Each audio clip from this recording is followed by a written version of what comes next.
ఓం శ్రీ మాత్రేయ నమః. నమస్కారం గురుగారు. శుభం భూయాత్. విశాల, పటాన్ని పట్టుకుని నాకు వస్త్రదానం చేయడం ఎందుకు? నీ భార్యని, మీ అమ్మని ఎత్తుకుని వచ్చి నాకు వస్త్రార్పణ చేయమను.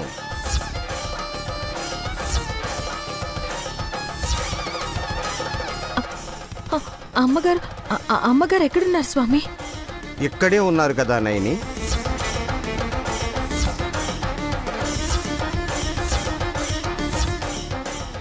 గాయత్రి వదిన ఎక్కడుందని నయనిని ఎత్తుకోమంటున్నారు? బొమ్మలతో ఆడుకుంటుంది కదా దూరందరా.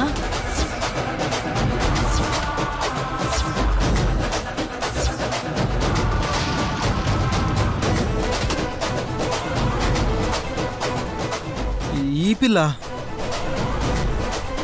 గాయత్రి అన్న పేరు తనకుంది కావున మహాపౌషి శుభదినాన గురువుగారికి వస్త్రదానం చేయుటకు ఈ పసిపాపని గాయత్రమ్మగా భావించి దానధర్మము గావిస్తే పరిష్కారం అర్థమవుతుంది కదా.